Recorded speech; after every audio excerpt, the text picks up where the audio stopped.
Okay. It's we are live over here. All right, let's get our little intro going.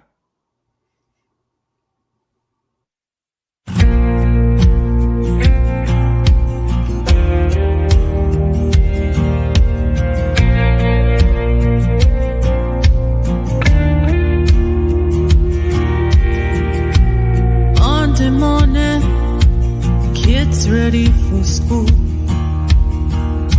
Put on a face, he's been a fool. Said he's sorry, I left my keys. Put on a smile, so they don't see. Kids in the backseat, singing to the radio. Hey, welcome. Oh, hello. Ah, my favorite time of the week. Good old Tuesday. Yeah, well, I'm gonna tell you. Monday kind of rolled over for me into Tuesday, so it's more like Moose Day. Moose Day. I like it. Oh my goodness. If something could break at work, it did. Yeah, right. Oh my goodness. I had such an interesting weekend this weekend, I'll have to tell you. So, how was your weekend? Um, not bad. I got to relax. So I worked a little bit. I worked half a day Saturday and then pretty much all day Sunday. And then the rest of the time I spent trying. I'm still trying to get all the artists up on the web page. So I spent the rest of the night trying to get that done, and I still didn't get it done. But I'm working through it. That's all right. You'll get there. One step at a time. It's like I get enough time to do like one or two, and then somebody will hit me up with a whole nother problem, whether it be work or social media or something, and then I'm like squirrel, and I'm gone. I understand that. I have a few squirrels that live in my house. So it's like the moment that I sit here and try to focus on something, three other squirrels just ran off with the project. So I get it. Yep. Oh. I will look a little bit different next Tuesday though. Oh, okay. I still will be fat, but um I'm now going to be wearing glasses. I am joining the world of blind. The world of the Yep. glasses. So You I got know, I got sunglasses and regular glasses coming.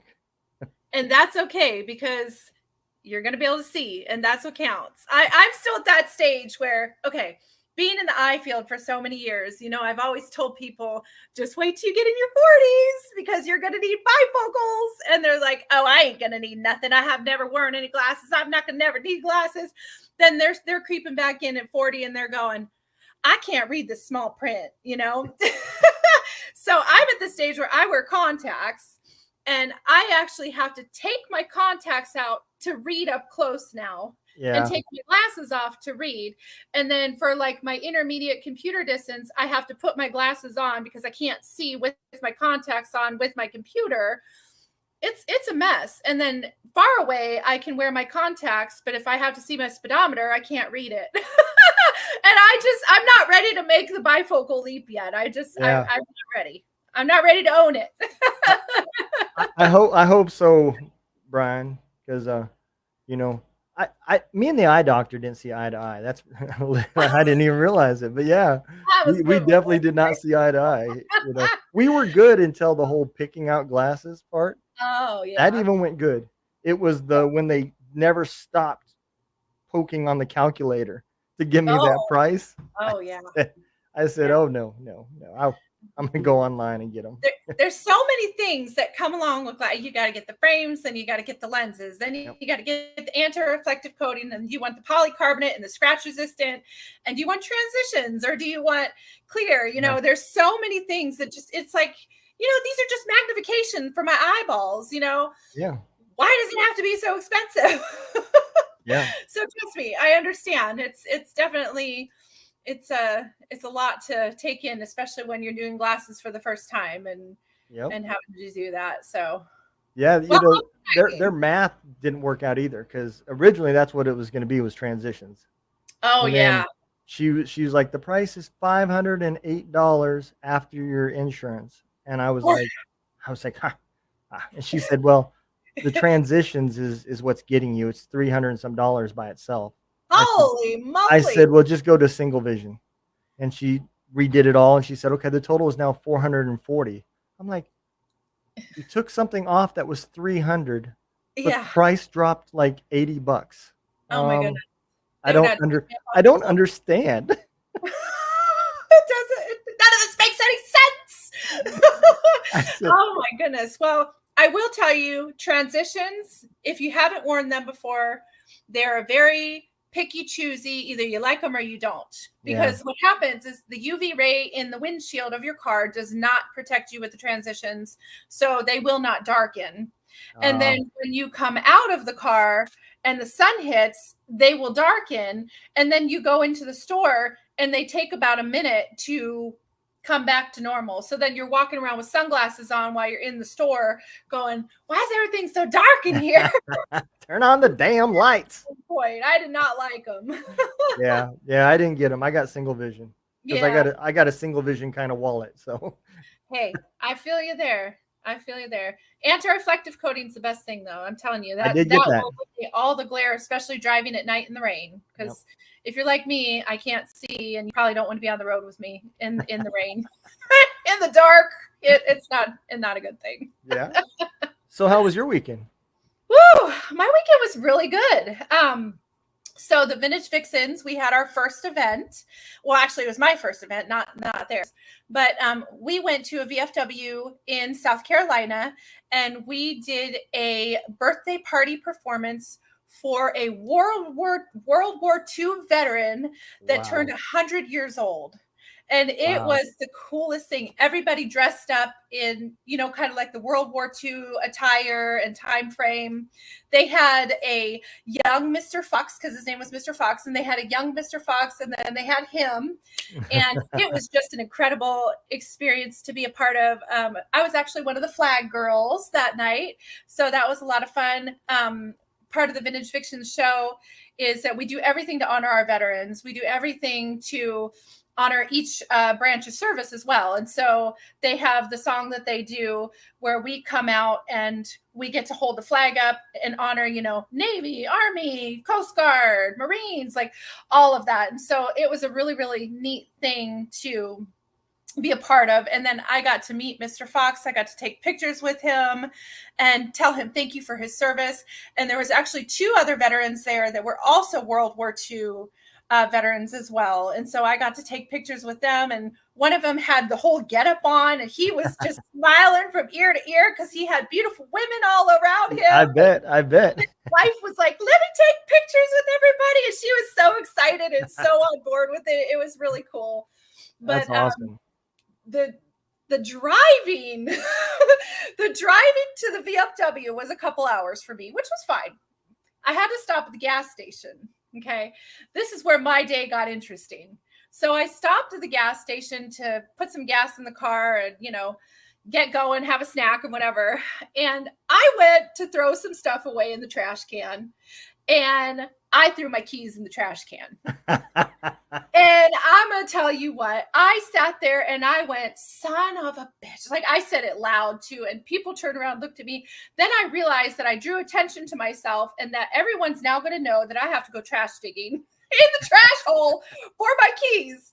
So I'm sitting there like looking around trying to make sure no one's actually paying attention while I stick my arm like elbow deep into the trash can, fumbling around to get my keys so they don't keep going. You know how like when you move trash around, they just they have tendency to keep going farther down.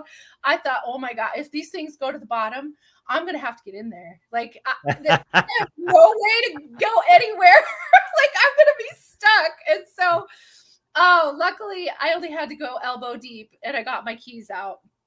And oh my goodness, it was a hot mess. That's the first time I've ever done that though in my 40 years of life. So I guess that's not too terrible. So where I work, after you get off, before you leave, you have to shower, right? And they give us these coveralls to wear. And one day I drove all the way home, showered, threw my coveralls in the dirty bin, and headed to the house. Drove 52 miles and walked in my door. And as soon as I walked in, I patted my pockets. I Oh. left my damn wallet in those coveralls. Oh no. So I drove 52 miles back to work and then had to go dumpster diving and pulling all these sweaty coveralls out till I found my wallet. No. So I can relate. Oh goodness. I tell you what. And I'm at the point where I'm like, if something weird's going to happen, it's going to happen to me. It usually is. Like all the odd, strange situations in life, they generally happen to me. Yeah. So, but what can you do? You got to laugh. You got to be like, at least I got my keys out. At least I didn't have to go in the trash can, because at that point it was desperation. So, you look at it, you laugh, and you move on.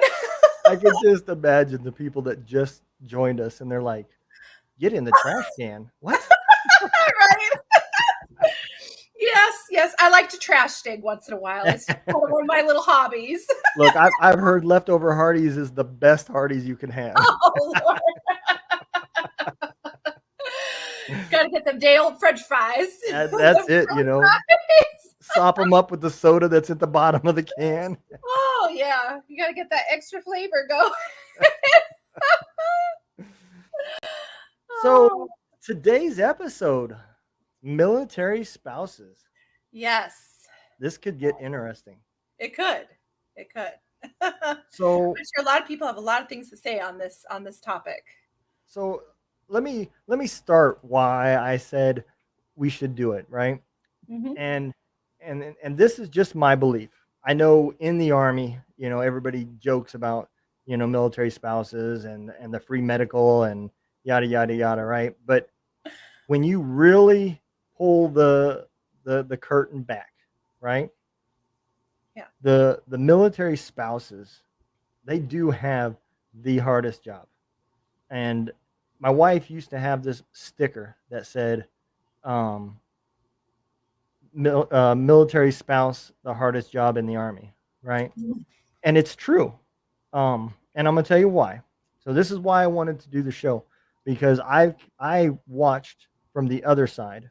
All right. I may not have seen my problems, but I noticed the scab that was put over my wife from me and from all the deployments. I remember the first deployment I left, and as I was getting on the plane, she was in tears. Mm-hmm. And I remember the last deployment, her rolling over out of bed, said, "All right, I'll see you in a year." And it's because we did it so much. The mindset that kind of comes between the two. Yep. It's just like another day at work, see you in a year, and that hardness gets put on the spouses as well. So that's why I suggested, I said, let's do a show. Cause I haven't done, I've done military kids. We had a military brat day, on Two Drunk Dudes in a Gun Room, but I have not done an episode strictly for spouses. So I think it's time we do that. I agree.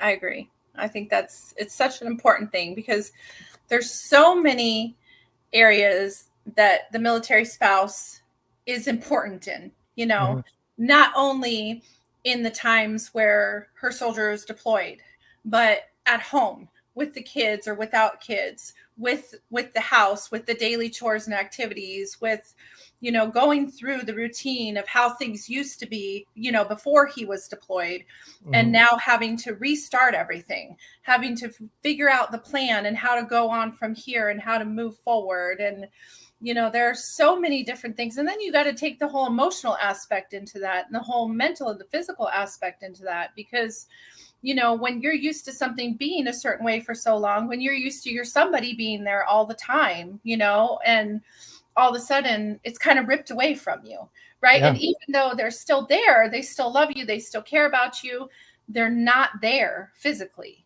And that's a hard thing to go through. You think about like people in relationships, right? when you're in love with someone and you're happy, you want to be around them, you want to spend time with them, you want to nurture them, you want to take care of them, you want to, give them affection and love and all those things. And when you can't do that, when you don't have that ability to do that, especially for many, many months out of the year, or even a couple years, that it weighs on somebody, and then not being able to, let's say, and I've had this, just me being a military spouse, back in the day, I know that it was tough when there were times that I would have an emergency. Okay. We'll just say, like, for example, there was one time that I shut my fingers in the garage door. I did 3 of them. And I was stuck down at the bottom of the garage door because they smashed in there, and I was afraid to pull it up because I thought my fingers were going to fall off. It was a really ugly situation. I broke all 3 of my fingers, and I was by myself. He had been gone because he was training in school or something at the time, and I had to figure it out on my own. I had to drive myself to the urgent care center. I had to figure out someone to watch the boys. I had to do all these things that normally I wouldn't have had to do on my own. But in a crisis situation, I had to be there for me, and I had to be there to handle it. And I wasn't able to even call and do the emotional side of things where I'm like, I'm so upset right now. I'm hurting. I'm pissed, whatever it might be, because he wasn't there to take the phone call, And so I think as a military spouse, and I have some incredible women here as well that I would love to bring on the show at some point and get that they are military spouses.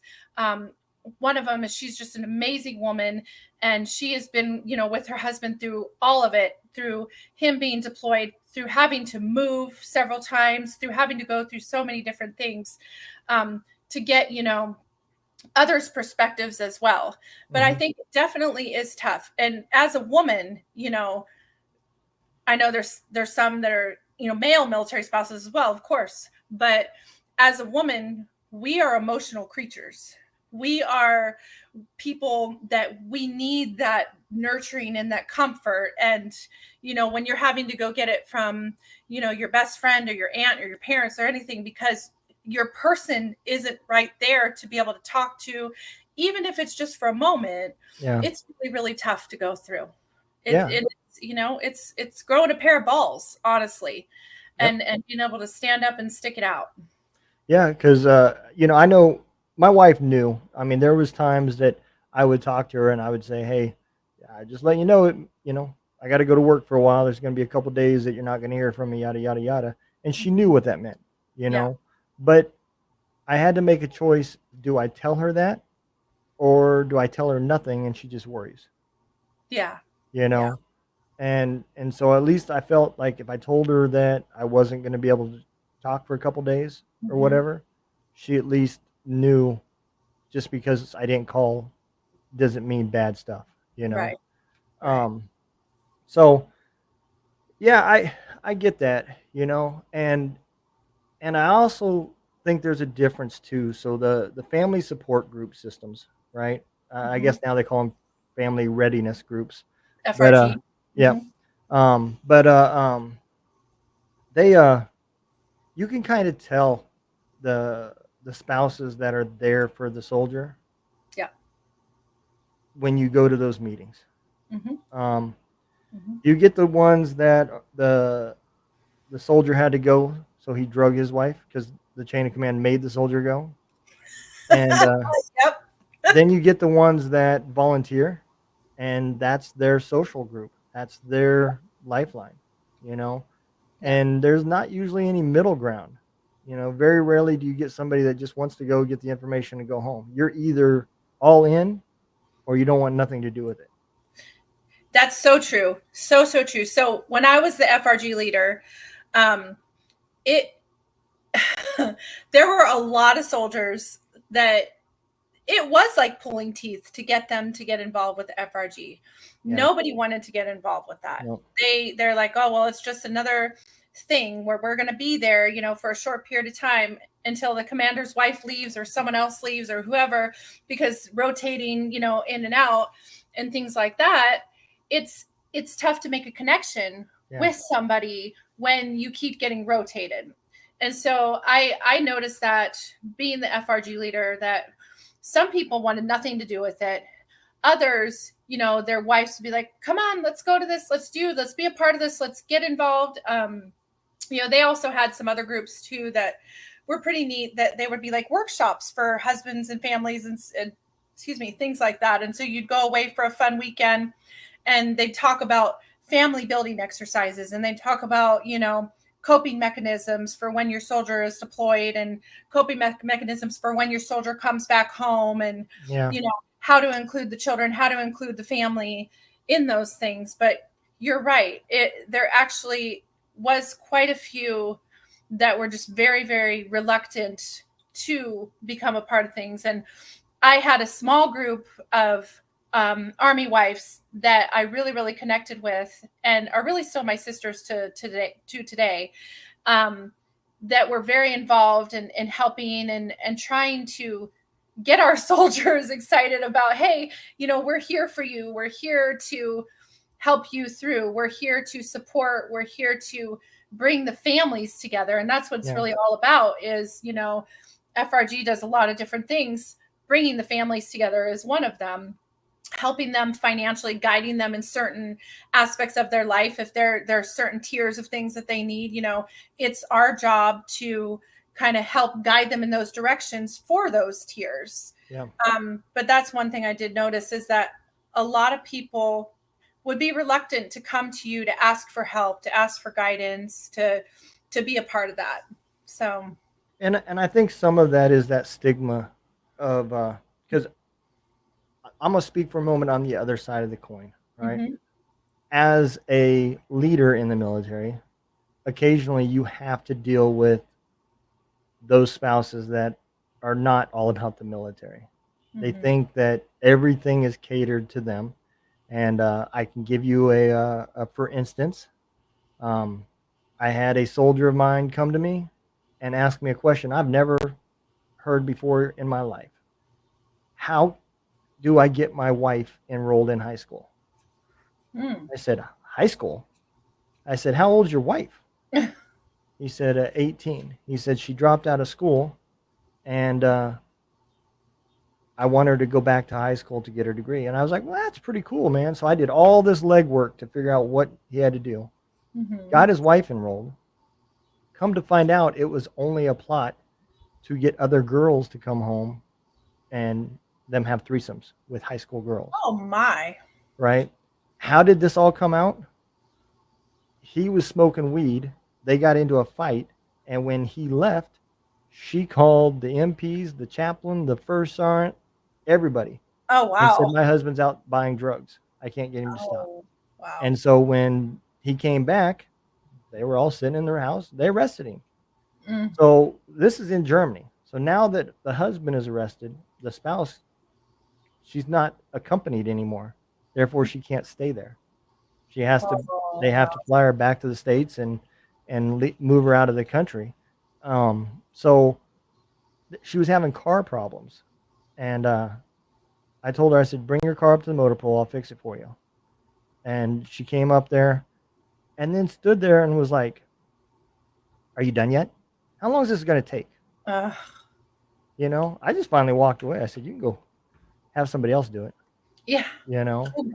And I think that stigma, when the chain of command deals with those kind of wives that are doing nothing but trying to get the soldier in trouble, trying to cause problems, mixes with that whole FRG thing. And I think that does kind of push ones that potentially could use FRG and would use it for the way it's supposed to be, Well, I think, and that's another thing too, is that, this is something that I ran into personally a few times with just some of the different soldiers that were in our unit and everything. And we would get women that they were not kind. Okay. So when, let's say he was in training, or he was at AT, or he was, they were in Japan, whatever it might be, there would be this demand that, you know, some of them could reach out, okay, while people are deployed, and they would get these messages from their wives to their girlfriends that are like, what's wrong with you? Why can't you figure anything out? Why did you leave all this shit for me to do? Why did you do this? Can't you figure this out? I'm gonna go date your friend, or I'm gonna do this, or guess what? I want a divorce, or I want to separate, or we need to do this, and this, or you suck as a person. Why did I ever? So some people, military spouses, don't have, that understanding of respect for people in general. Yeah. Like when your soldier is deployed, you don't attack. You don't sit there and, it's one of the worst times to ask for the separation, because you don't know what he's going through there. He needs to be focused on the mission. He needs to be focused on everything that's going on, and not be having extra stress and pain and concern and worry, because he's got that already, right? About what's going on back at home. Yeah. And so that is one thing I really try to instill in the ladies that I had. And it was that, hey, I know you're frustrated. I know you found this out, or I know this is what you want to do, or I know you're at a point where you're ready to like break it off, or you want to yell at him because he didn't fix this, and this, and he left you with all of it. I get it. I know it's frustrating. I know it's hard. I've been there. I've got left with things not getting done, things not being taken care of, this happening, that happening, plumbing issues, like you name it. And I'd be stuck with all of it. And I'm like, well, I can make a choice. I can call and I can yell at him and tell him what a piece of shit he is, and that, he sucks, and that he screwed me. And now I have to figure all this out on my own. And, you're 5,000 miles away, and I can't do anything. Or I can sit here and go, you know what? It's already happened. The situation's taken place. Now let's find a solution. Let's find a solution to the problem instead of making the problem worse. And so that's just how my mindset works. And so that was one thing I really tried to instill in the ladies, is that if you have something upsetting or something frustrating or just not kind or whatever it is to say, hold it. Hold it while he is gone, while he is overseas, while he's at AT, while he's whatever it might be, right? Training, school. Do not do it then, because he's helpless there. He cannot do anything. He cannot change the situation. He cannot change the atmosphere. He cannot come home and help. He cannot fix it. So, that's one thing. And it really results back to how you speak to somebody. How you speak to somebody. And it in turn also turns into when he comes home. When someone comes home, they don't want to be yelled at, attacked, walk into an empty home, walk into, whatever the situation might be. And because he's coming home from being somewhere for so long on a pause to coming back to thinking everything should be exactly the way I left it. Yep. And when it's not exactly the way I left it, then everything's going to be thrown into chaos, right? Because now you're like, okay, what happened? I was gone for, 18 months, whatever it might be, and I'm coming back to this. And so I think it really, really has to do with communication and being respectful and understanding the times to communicate properly and the times that you hold your tongue, and you wait. So, and so one of the problems I had, right? Deployments are already an emotional roller coaster to begin with. The cycle that you're on really does play effect in how your personal life is. The closer it gets ramped up, the more stressful you get, the more agitated you get. And then you like a switch goes off and you become focused on the deployment, and you start slowly detaching yourself from your household. And then you go and you do your thing. You come home a year later. And for me, one of the toughest things was having young kids that didn't remember me, and they would pull away when I would try to give them a hug, or, they were scared of me.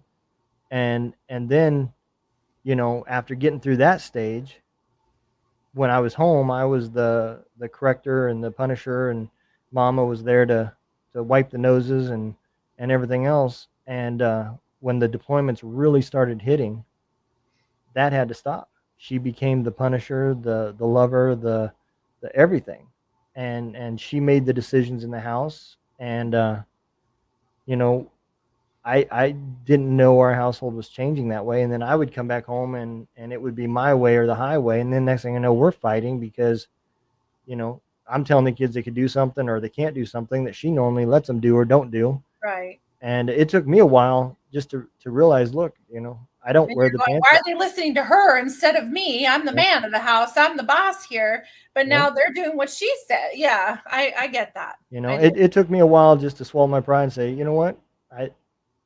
I don't run this house. I am gone more than I'm here. So, and it's tough, and the other thing too, soldiers have avenues. They have the chaplain that they can go to. They have counselors, and I say they can in loose sense. Yes, we all know there is issues if you go. You're going to be labeled and everything else, but they have these resources that they can reach out when they're stressful or whatever. Counselors, it goes on and on and on. FRG is it for spouses. You either have to go through TRICARE and go see a shrink, or if you're not religious, you don't feel comfortable talking to the chaplain, because you feel like the word chaplain means it's a preaching session, and the soldiers know that chaplains are also counselors, and so I think at the cycle times of deployments, they really should bring in teams for the spouses. I agree. And not rely on the FRG, because the FRG leader has a family and she's dealing with those same things too. And to have to put on that, oh, I understand how your problem is. I get it. The car's broke. I know, so bad. I'm sorry. Let me see if I can do something to help you. But meanwhile, your plumbing's gone, your car's down, money's tight, and you have to hide all those issues to comfort somebody else, Yep. And so I don't think it's right. I think the FRG is a great way to keep spouses informed. It's not a great way to take care of their problems and help with emotional issues, because you're asking other people to do the same thing that they're going through as well. And I agree with that, because there's been many times that I've honestly had to put on a mask myself and be like, everything's great, everything's fine, let me go ahead and be on the phone with Red Cross for you for 24 hours so we can get to your soldier, or let me be there to listen to you, because I know right now you need somebody, even though my grass is 18 feet long and my plumbing's out and I have no water, because I've had it happen. Sometimes we have to put on that mask and we have to be strong. And I agree that, and that's, I think, why I bonded with so many of the women and, the spouses and the family and things like that, is because I was that phone call in the middle of the night for the soldier and for the spouse. And, it's, you develop a bond there with the other women when you go through stuff like this. And sometimes, everybody also has their own personality. Okay. So you deal a lot with different types of personalities. And as the FRG leader, we want to be here for every single person that has a spouse that's deployed, or every single person that has a spouse that's at AT, or, when they went to Japan or whatever it might be. So it's our job to be there, to listen, to support, to help you through. And, it is tough, because everybody has their own way of thinking, their own mindset, their own way of communicating, their own way of handling things. So, for me, I always had to be like the neutral ground. So everyone felt like they could come to me. That's why I became a town therapist. Everyone felt like they come to me and talk to me, because I'm not going to judge. I'm not going to sit here and go, oh, you're kind of being an asshole, so I don't want to talk to you anymore. I don't like you anymore. Because there's a lot of that, it's you're clicky. not cool enough. Yes, it is. And so it kind of reminds me of high school, honestly. It does. Yep. You know, I will say that I was very proud to announce that, like, with our company, we didn't have that because I didn't allow it. And I had a, you know, very tight knit group of women that was just really, really good, amazing people. So I guess I was very fortunate. But we did get involved in a couple of other FRG events when we went to Atterbury and stuff like that, that we're like, oh, yikes. You know, we did a lunch for all the soldiers one time, and we went down there. We got to drive around and give everybody their lunches and stuff like that. And the other group was just kind of like, oh, well, you know, you are this way and you do this. And I'm just like, hey, we're all here together, literally come together, you know, as a circle, as a family. We're all in this for the same exact reason, to get our soldiers lunch, right? To do something to support them, let them know we love them, let them know we're here. And so that's what I always, when I was the FRG leader, that's what I really always tried to do, is just really let everybody know that I am a neutral standing person and that I love all of you, and that, you know, I'm going to do my best to hear you out, to listen to you, to be the phone call in the middle of the night. You know, I think another thing too, like with military spouses, when there's an emergency, is really, really tough on them. You know, myself included, like, I know the chain of command getting through from the Red Cross to, you know, the commander is one of the toughest things in the world to do, because a lot of times they don't have their phones when they're out there. You know, you can't just call up a cell phone like you would if they were back in the States. Right. And so I had many times where I had to get on the phone with the Red Cross and I had to fight to get a hold of someone. But, you know, this spouse over here is struggling because, you know, maybe their dog was just hit, or their grandparent just passed, or something tragic just happened. And it's tough because it goes back again to, now they're dealing with that trauma by themselves. They're dealing with that, you know, that situation, that emergency alone. And so we try to gather together and be like, hey, we're here. We love you. But again, it's not your person, you know? So there is so many things that a military spouse being involved from the outside looking in is, people don't understand, I think. And I think a lot of people, especially women, they do get frustrated very easily. They feel unheard very easily. They feel like, you know, why can't this work out the way I want it to? Why can't I get this figured out? You know, who do I have to go to talk to? Okay, I've got the FRG leader. Well, let's say maybe you don't like your FRG leader, right? And you're right. Who do you have? You've got your therapist, maybe, you know, or you've got, you know, you go to the Army chaplain or what have you. But again, then that's someone that you may not know very well. So then you're sitting here going, I've got all these struggles. How do I deal with them? You know, so I think like I think you're right. Having some sort of support program would be amazing. And two, also with the soldiers coming home from deployment, having something that helps the military spouse understand, especially if it's a first deployment, understand this is how he or she is going to be feeling when they come home. Yeah. This is going to be what you're going to experience. Now, I'm going to tell this to you now, and you won't believe it till you see it, but I'm telling you, this is how it's going to be, you know, and preparing them for the isolation, preparing them for the times that he is going to need to go through he or she is going to need to go through their own struggles, their own pain, and may not be the same person they were before they left. Yeah. You know, so preparing, because I don't think that is out there, you know, any type of preparedness program for spouses to be like, listen, this is what you need to understand. Things are going to take time. You can get it back.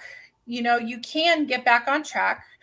And, you know, many military spouses out there that have gone through this time and time again are, you know, kind of like veterans in that area where they can say, okay, we've developed a routine. So, you know, when he deploys and he comes back, this is what we're going to do. We're going to take things slow. We're going to take it one step at a time, one moment at a time. I'm not going to get upset if he's not as like comforting and compassionate as he used to be or she used to be, And I think preparing people for that, I think a lot of people don't understand the detachment mentally, physically, spiritually, emotionally that happens when the deployment occurs, Yeah. and so they come back thinking, why don't you love me? Why don't you want to touch me?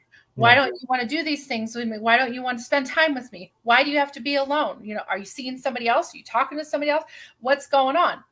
And then it turns into a whole thing instead of, you know, teaching them almost how to start over, how to, yeah, you've been married for 10 years, but you still need to learn from here on out, because now it's a new relationship. It's a Yeah. new start. It's a new beginning, you know?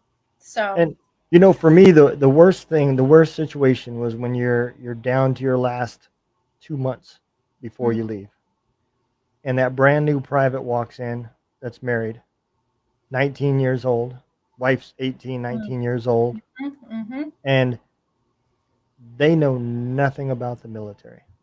They don't know the avenues to go through if you're struggling to pay your bills. They don't know how to get medical care. They don't have any clue what an FRG is or any other acronym for that yeah, matter. And in 2 months, she's going to be by herself. And pregnant.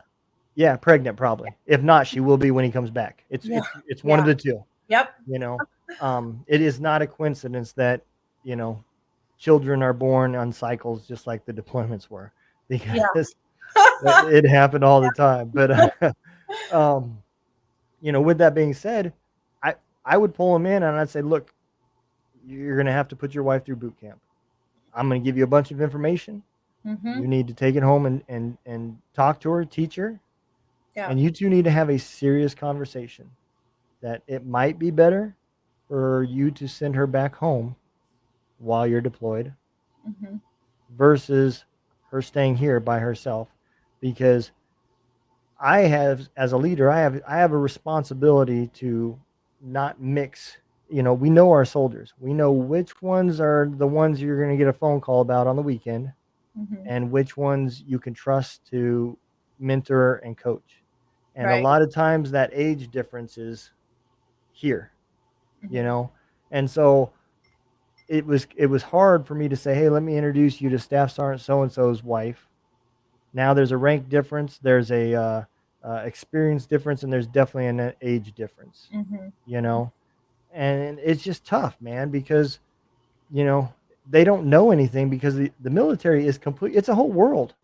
You know, yeah, I related it a lot to prison. The only difference is the concertina wire is facing the opposite direction. You know, around the outside, because when you're in there, it whatever's going on outside, if you didn't watch the news, you wouldn't know it. right, You know, is the economy in a slump? I don't know. I get paid the exact same. Gas is about the same. Commissary food's about the same. You know, yeah, I don't know. I don't know what's going on out there, and I continue to live my life with no mm, money and getting by, and you know content, because I have resources that may not be dollar bills, but I have Red Cross and AR and all that stuff. mhm, Um, so yeah, I get it, man. It's tough, and I think that's one of the things that destroys the relationships, because that yeah, spouse has zero um, avenues to receive help. She right, doesn't know who the right people to hang around with, so she's vulnerable to hang around with anybody that'll give her attention. yeah, you know yeah, and that usually ends up to be a bad deal, and then I have to deal with his emotions on the other end, where the first few months he's good. Month 3, mm-hmm, that homesickness starts coming in. By month 6, now when she doesn't answer the phone, she's instantly screwing everybody, and right, all these things are running through his mind you right, know right, and it's tough dealing with these small emotions, because I still have to be that dick over there and say, hey, look, I'm going to give you the best advice that I can give you. When you get home, don't ask questions you don't want to know the answers to. What she did the last year and what you did the last year, 2 different years. Don't yeah, talk about it, you know, because she may tell you something you don't want to hear, Right. you know. And that was the best advice that was ever given to me when I was coming in AIT, and my first duty assignment was Korea. Mm-hmm. You know, drill sergeant pulled us aside and said, "Look, if you want your marriage to work," he said, "when you get home, don't drill her about what did you do, who have you been with, and what have you been doing while I was gone." He said, Right. "'Cause she might tell you something you don't want to hear." He said, "If you're happy with the other person and she's happy with you, don't worry about it. She did what she did, you did what you did, and now you can go on about your life." You know, and it's true. You know, you either have trust or you don't. Right. And I think it's tough because you have to be hard over there, and then he comes home, and just like you said, everything's different. Mm-hmm. She's had to mature a different way. You know, maybe there's She's had to sex learn to do a lot of stuff on her own and be Yep. her own hero for quite some time. Yep. And maybe there's sex and stuff for a while, and it feels like honeymoon all over again, but then that quickly dries down and goes away. Mm. And just like you said, the emotions are gone. Yeah. You know, because the soldier starts getting it from the other end now. He was with Right. these guys, and they were tight. After work, they were with each other. They went to the gym together. I mean, I hate to put it this way, but those guys became your significant other. Right. You know, those were your brothers. And then you come home, and that bond gets broken, and you don't have the people that are hanging out because now they're with their families. And you try to bring that back, and it just always slaps you in the face, and you just don't understand. You know, Right. so there is a ton of emotions that go into a deployment, and to think that an 18, 19-year-old spouse, especially if she's got kids, is ready for it. It's not a rocket science stat of why divorce is so high. Right. You know, and I think too, like touching on the part with them coming home. Oh, sorry. With them coming home, is how do you deal as a spouse with him or her having PTSD? You know, all of a sudden, you know, you're dealing with him, he's withdrawn or she's withdrawn. The affection, like I said earlier, the affection is not the same. The compassion is not the same. The love seems to be like a different person altogether. Yep. And the person needs his space or her space. And you're over here as a spouse just going, why don't you love me? Why don't you want to touch me? Why don't you want to spend time with me? What's wrong with you? Why are you getting mad? Why are you blowing up? Why are you punching walls? Why are you drinking so much? You know, what is going on inside of you that's making you act this way? And instead of a lot of spouses coming to their significant other and sitting down and saying, hey, I want to let you know I love you. I want to let you know that I'm here for you. I want to let you know that I'm going to go through this with you. We're going to get through it together on whatever form it might take, whether it's therapy, whether it's us talking, whether it's us taking things step by step, you know. But if they're not prepared for that, if they don't know what's coming, because let's say they're a new spouse or new to the military life or whatever it might be, Yep. or, you know, they haven't prepared for it, they're not going to know what hit them. And that too is where I feel like military spouses could really use, honestly, support and a workshop and someone, you know, other people that have gone through it to say, let me tell you what's going to happen. Okay. When you talk to somebody, and this is with anyone with PTSD, anyone with depression, anyone with mental health issues, you don't come at them and say, what the hell's wrong with you? You know, why are you effing everything up? Why are you angry all the time? Why are you drinking constantly? Why don't you want to do this? Why, you know, the way you come at somebody, no matter who it is, whether it's in the military, whether it's in life, if you come at somebody attacking, if you come at somebody being nasty and disrespectful and mean and angry, that person's immediately going to start lashing out, immediately going to close up their shell. They're not going to feel safe around you. They're not going to feel like they can talk to you or they can open up. And that window of communication just went like this, and it's Yep. gone. And so I feel like if military spouses could have that, almost that workshop, that training ahead of time to say, listen, the way you keep your marriage, the way you keep your relationship is the way you talk to somebody, the way you handle a situation, the way you communicate.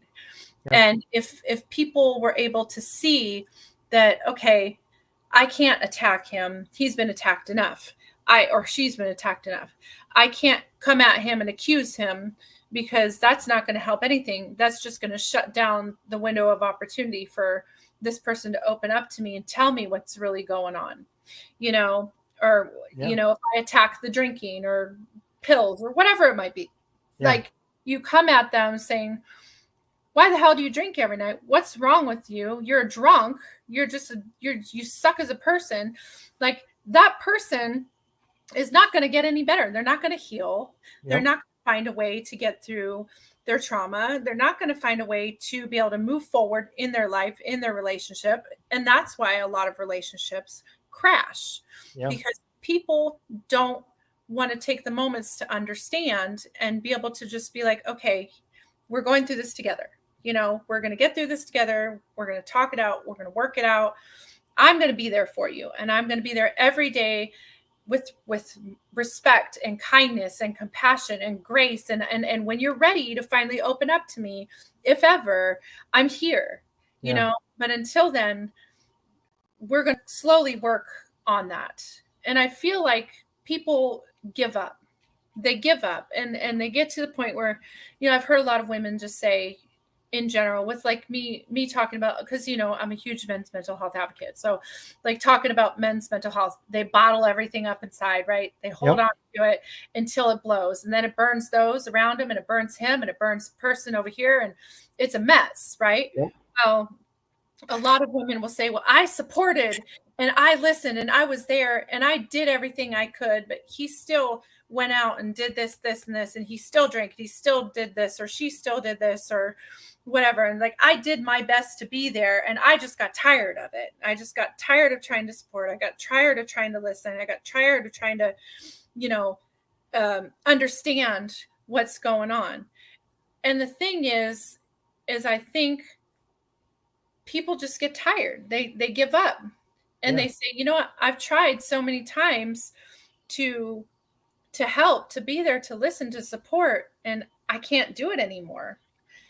So how do you take that and give somebody like that hope to keep going, to keep fighting for? And I can tell you why this happens, because everything that you just talked about happens in a 90 to 120 days. Mm-hmm. Everything you're talking about happens in that shorter period, because what happens about that time frame? That's when the rumors come out. Hey, did you hear? We're getting orders. We're going to be deploying here in 8 months, 6 months, 7 months, whatever. And that spouse is still like, oh, the fuck no, I'm not going through this shit again.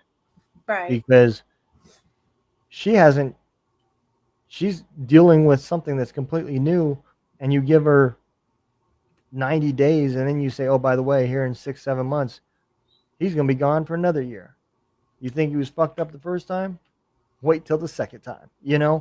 And that's, I've always been a big advocate about it. And if I could change anything in the military, that is one thing that I would change. I don't know, I look, even I don't care any soldier. There's no soldier out there that could tell you, oh, I knew the first time I went to Afghanistan, this was going to be a 20-year war. Nobody thought that. Right. But to take soldiers and just constantly ram their asses into the sand and not give a shit about their well-being, their problems, it is no wonder why there's so many issues. By that second or third deployment, the next time they come back, the house has been packed up and she's just gone. Bank account's empty. And now old Sarge has to deal with a soldier that can't eat. He has no money. The bill collectors are calling. He has to live in the barracks, and his whole life is shit, Yeah. you know? Oh, and then by the way, here in 8 months, you won't have to worry about a place to go. You're going to be sleeping on a cot in fucking Iraq, you know? And so, yeah, I do get why all this happens, because there is no time to sort through it. Right. You know, the first week is great, maybe 2 weeks, you know, by the month range, you're getting into what you think is normal. I get up, I go to PT, I go to work, I come home, I eat, dinner's ready, life is great. Mm-hmm. Meanwhile, she's like, why am I doing this? You don't even appreciate me no more. Mm-hmm. You know, because you're not connecting anymore. Yeah. And then at that 90-day point, the rumors start flying about where you're going. Hell, there's been times that before I came back, I knew we were getting orders. I just never told my wife, Yeah. you know? And so that same thing that you were talking about, sometimes you just got to know when to say things and how to say them, you know? It was the same on our side too, because I knew she's not going to be ready to hear it. Yeah. Yeah.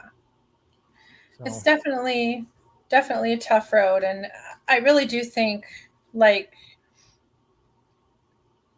having some workshops would be so important, yep, and not just for the spouse, but also for the soldier, also for the soldier coming back. Like, okay, yep, yeah, you've just gone on your first deployment and now you're coming back, and now what? Now you're just thrown out into the wind and go figure life out from here on out. It's you're going back to reality, yeah, which really isn't reality, right? And you're starting all over again. And they're like, here, have some VA benefits that you'll get 17 years down the road. yep, And here, if you have mental health issues, here's some pills that you can start taking to help cope with, everything that you're going through.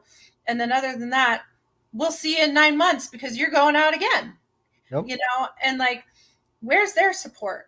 Where's their, time to come back and decompress? And like, I know you guys do, like, you have the decompression where you talk to somebody and you have the therapy and you have the things that you go through after the deployment and things like that. But like, where is the support there? Where is the workshop there? Where is the, okay, no, this was your first deployment and now you're back, and you're 19 and you're newly married, and now you have a baby here that you didn't even get to meet when the baby was born because you were overseas. So how do you start? How do you start over? How do you cope from here on out? yeah, What are you going to be dealing with? What experiences are you going to have with your PTSD? Of course, everybody's different, but like, these are the things that you may experience. And when, you do come to this point where you are feeling like this, or you are seeing this, well, let me tell you about, this program that's available that, you and all your brothers and sisters can go to, or, things like that, like how to cope with different things. So, and I know there's workshops and some stuff out there yeah, that does those things. And a lot of times the soldiers are like, screw that. I don't want to go to any more workshops. I'm done. I don't want to do this anymore. I just want to relax. I've been gone forever. I want to go home. I want to start my life over, and then it's that thing that it's like, how do I put my tail between my legs in some cases and allow myself the help yeah, without looking, again, like you said, with the judgment side of things, without looking like I'm weak, without looking like, I have some mental instability going on, without looking like, I am going to lose it or whatever it might be, yeah, like, how do they find those types of programs that are non-judgmental, like AA, NA, right? You yep, can go there and you can tell your story and you can talk about, what it is that's going on, and no one in there judges you. You're not, you're not coming out going, your boss is going, oh, you went to an NA meeting. I know you did. And, how dare you be an alcoholic and this, that, and the other. But when you're in the military and you go and you get assistance from the VA, right? Or you go get assistance somewhere else, you're labeled. You're yeah, labeled something, and it goes on to your record or what have you, right? So then that way, then the military knows, your higher ups know, oh, okay, so he's having some mental instability here, or he's having that here, or he's having this here. And then all of a sudden it's like wildfire, like everybody knows that you're having some instability issues, right? Or mental health issues or what have you. And Yeah. it's a hard place to be. And I feel like that's where like the huge stigma is, right? About, you know, it's okay not to be okay. It's okay to reach out. It's okay to say I'm struggling, I'm going through a hard time, and not be judged for it. Yeah. Not be judged for the fact that you're struggling, or you're battling with addiction, or you're battling with your demons, or you're at a point in your life where you're miserable and you don't know where to turn. That it's okay to reach out, and it's okay to ask for help. And I think that's where you come in, and where I come in, and where so many more of us come in to say, listen, we love you. We're not going to judge you. We're here. I know I'm not licensed to be a therapist or anything like that. I have a school of hard knocks, so, but I can be here to listen. I can be an ear to hear. I can be a shoulder.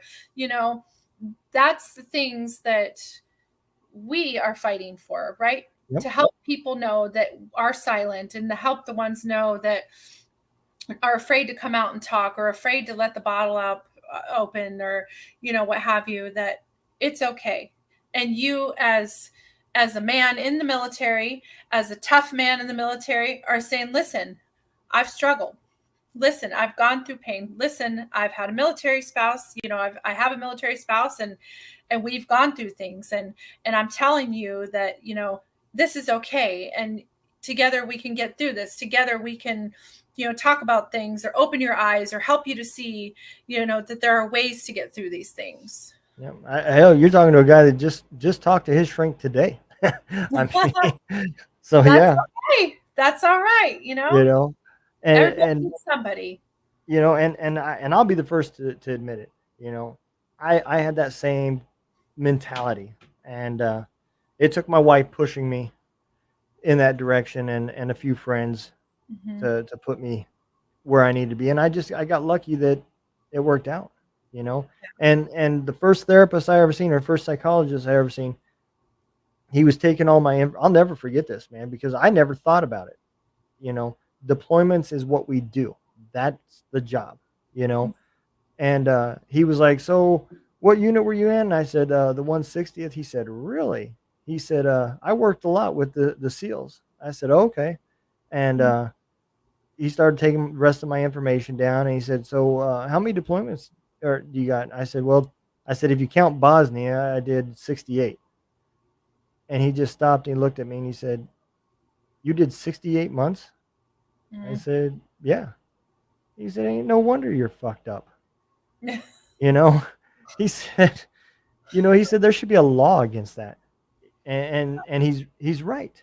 I wholeheartedly do agree that there should be a law that after so many months of deploying, you become the expertise in the rear, and you train and you help people going forward, because that's why we have the issues that we have, and I'm not taking away from any other war. I'm only talking about our war, our generation, what we went through. Right. And you just can't keep running people in the ground like that. Right. And think that everything will be fine when you release them back into population people, and you're not going to have the DUIs, and you're not going to have the drug abuse, and you're not going to have the domestic violence. Yeah.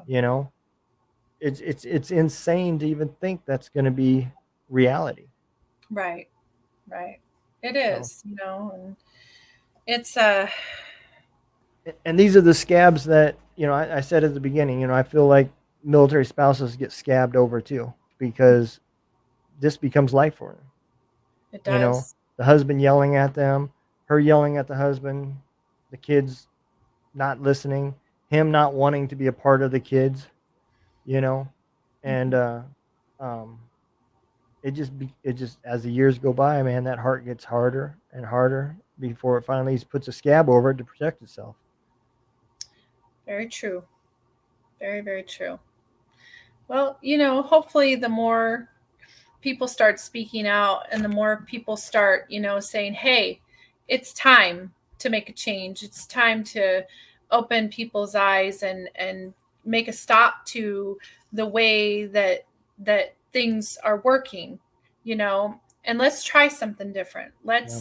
Let's try some different avenues to start helping people, to start helping our military spouses, to start helping find some support, I agree. for them and for their families. And, I think, I lost you.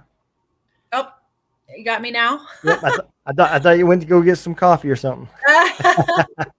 But helping find that support for themselves and their families Yeah. would be so important. And, that's one thing that I love about this show is just, even just talking, you never know who's out there that needs to hear what we had to say today, or, what you had to say today, or what I had to say today. No, there's somebody out there that needed that message, that needed that encouragement, that needed to know that, okay, maybe I'm going through this for the first time, and dang, I'm not alone, Yeah. And so I think, little by little, the right people will get the message. And I think so too. that's what it's all about. And, maybe down the road, we'll continue fighting. We'll continue speaking. We'll continue talking about this. And, it takes one person to light a match, to fuel a fire, to change the world. And there's a lot of matches lit now.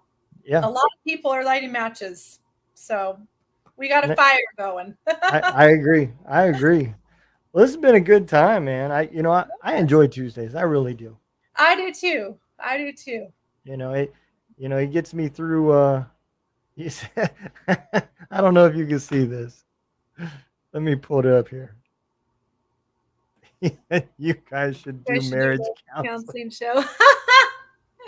That's so funny. It kind of is like marriage counseling in a way, and that's the funny thing, that I'm not married. It's called experience.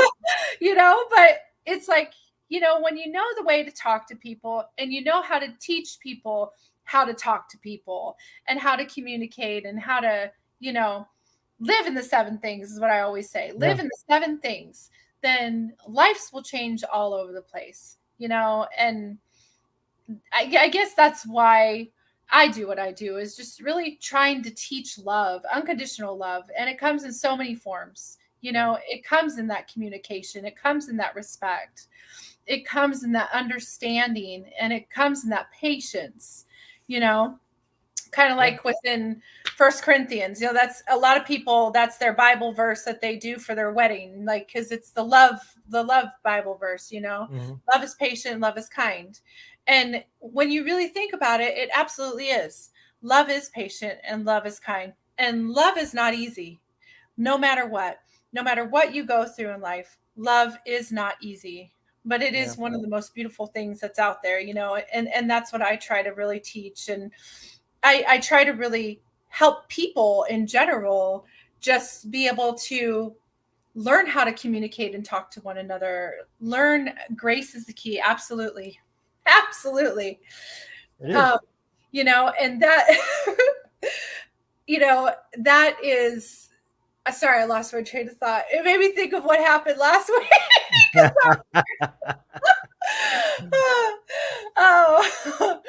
But, that is absolutely the key to having communication and of an amazing relationship, is the way you treat your spouse through and through, Yep. It helps you heal too. It helps you heal mentally and physically and spiritually, emotionally. It helps you to let out those demons. It helps you to let yourself out of your own jail cell, and really start your life over and start fresh. Well, I think the other thing too, the other stigma that we've got to change with the soldiers is the thought process that I'm overseas protecting my country, and when I come home, I don't talk about what happened because I'm protecting my spouse. And how do you get somebody to understand what's going on? Yeah. If they don't know what it is, and if you can't tell your spouse the issues that you're having, Yeah. then there's deeper issues, and you do need somebody better than us, because Yeah. you know, Yeah. you should have thought about that before you got married, because obviously you're not as close as you thought you were, you know. Right. And I do get the concept, because I was that guy, but I wasted so many years of my life by holding all that shit in, Mm-hmm. to only allow it to become a volcano, Yeah. to where my wife's getting in between me and my son because I'm about to hit him. And um then I'm going through counseling, and then it still takes me, I don't know, probably another 4 years before, you know, I would even start talking about it when I'm drinking, you know. Mm-hmm. And I still remember times where, I told my wife things that had happened, um, soberly. So I knew I told them, and I seen that look on her face, like, I, I can't believe something like that would even happen, because they don't see what third world countries are really like, But then I seen that same look when we went to dinner with an army buddy of mine, that he was in Georgia for vacation. He was from Nebraska, and we'd gotten mortared together, and you know, he was. I guess he just assumed that I talked about everything with my wife, and that was one of the stories I hadn't brought up. And he was at the dinner table and was like, "Hey, you remember that time we got mortared and everybody dove for the ground?" And my wife just kind of looked over me like, "Man, this shit's real," you know, Right. you know. And I think if there was that communication, Yeah. you know, And I feel like, I know we're wrapping it up, but I know, like, on another level to that communication of, I don't want to talk about it. I don't want to talk about it. I don't want to talk about, I don't want to talk about the trauma. I don't want to talk about the pain. I don't want to talk about my guilt. I don't want to talk about, all these different things that I experienced, witnessed, wasn't able to, you know, get to in time, whatever it might be, right? mm-hmm. When your spouse is there saying, I love you, I support you, I want to hear about your life, I want to hear about what's going on. If there's unconditional love there and they truly do love you and they truly do care about you, they want to know all of what's going on. They want to know. And when I think one thing that makes it so hard is because, and I can't say this firsthand because I have not been deployed, I'm not a veteran, I have not experienced this, but from the outside looking in, what I've been able to see is that there's so many moments that aren't talked about and they're just held inside, whether it's guilt. A lot of times it's guilt. It is. A lot of times it's trauma. A lot of times it's different things. And when you don't talk about those things, when you don't open up and you don't let them out, that knot just starts to form and that cage closes on your heart and your soul. And that's when you put yourself in your own prison cell. And then slowly but surely you're going down that spiral into that black hole.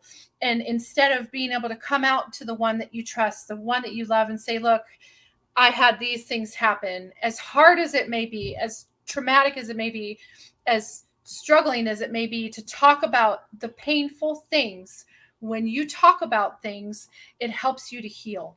It truly does. It helps you to open up. It helps you to let it out. It helps you to start to slowly move forward. And yes, it may take a long time, but you're not meant to hold that guilt inside. You're not meant to live with those moments where I couldn't be there, or I witnessed this, or I lost my sisters, or I lost my brothers. I couldn't stop the situation, whatever it might be. Like, you're never meant to sit there and live with it for the rest of your life. And that's what so many veterans do. They live with the trauma. They live with the pain. They live with the guilt that I couldn't be there in time. If I was 2 seconds earlier, if I would have just done this instead of this, and I think truly that's where, in my honest, true opinion, that's where God comes in, because there is a plan for every single one of us. And God is the one that knows the moment that our life is no longer going to be here on this earth. Yep. It is not for us to judge. It is not for us to make a choice or a decision in. It is something that no matter the outcome, no matter the situation. If God says this is the time, there's nothing that can be done to stop it. There's nothing that can be done to change the situation. And after the trauma happens, after the pain happens, after the whatever it might be, when you hold that guilt inside, you're living with it for the rest of your life. And it's taking you down a destroying hole that is just going to make you divorced, make you miserable, make you an alcoholic or a drug addict. It's going to make you turn away from people, connections, human contact, all that stuff. And it's going to make you a hermit that's dealing with your battles yourself, that's dealing with the demons on your own, that's fighting alone inside your head. And that's when the bottle comes on, and you put that lid on tight, and you just let it expand and expand and expand and expand till at some point it's going to blow. And when it blows, that's when you're at that moment where it's like, I got to get help. Or, a lot of them, God forbid, unfortunately, are 22 a day, and that's, I think, for me personally, that's where I want to stop. And I want to say, hey, let's not let it get that far. Let's stop it now. Let's learn how to talk. Let's learn how to communicate. Let's learn how to open up. Let's learn how to take the lid off the bottle. Let's talk about the pain. Let's talk about the trauma. Let's talk about the moments that you're holding that guilt inside, and let's move through it, because there's no point in being miserable for the rest of your life. You don't deserve that. You aren't here to be miserable. Because all you're going to do is you're missing out on happiness. Yes. The sooner you open up and you allow others to come in and help you fight these demons, the faster you're going to get through it. Absolutely. And you don't have to be dead while you're still alive. That's what I'm going to make a shirt that says that. You don't have to be dead while you're still alive. That is a good thing. Yep. You can be alive while you're alive. You can find the light inside you, because you have a purpose here. You have a reason here. If anyone out there today is struggling or going through a hard time, please remember that you belong here, and that you matter, and that you're loved, and that you are worth it, and you are enough. And there are people out there that love you and want to help you through these times. Yep. And if you don't know why you're supposed to be here, it'll be revealed to you when the time is there. Sometimes it's in the middle of the storm that it's revealed to you. Yep. Sometimes it's after the storm. Sometimes it's before it. But, it is out there. You're absolutely right. Your purpose will be revealed to you. Ask for it. It. Why am I here? Why have I had to go through all this shit? Why am I struggling? Why am I dealing with pain and all these things? Ask for it. I promise you it'll be revealed to you. Yep, I completely agree. Well, I think we're about at the hour and 20. I hope somebody gets something out of it, because it's so true. It really is. I can't thank you enough for coming on and doing this with me. I'm glad you invited me to do it, and I think it's important, and for me it's great because Mondays traditionally suck, and it's good to get that pickup on Tuesday. Yes, I agree. It's a perfect day for it. So, and anybody out there is listening, if you're still in the military and you want to know a little bit about how you can help your spouse in your first deployment coming up or whatever, man, reach out to either one of us. We both have experience on that side of the house, and we can give a lot of good advice. Yes, anytime. Anytime. All right. Well, I hope everybody is safe. I hope everybody out there takes something and becomes more productive for tomorrow, and repeats that every single day until you're finally to where you need to be. and just take it one day at a time. Every day is a new day, and don't drop your keys in the trash can at the gas station. At least make sure nobody's YouTubing it. Oh, goodness. All right. Y'all take care. Be safe. Bye, guys. Have a great night.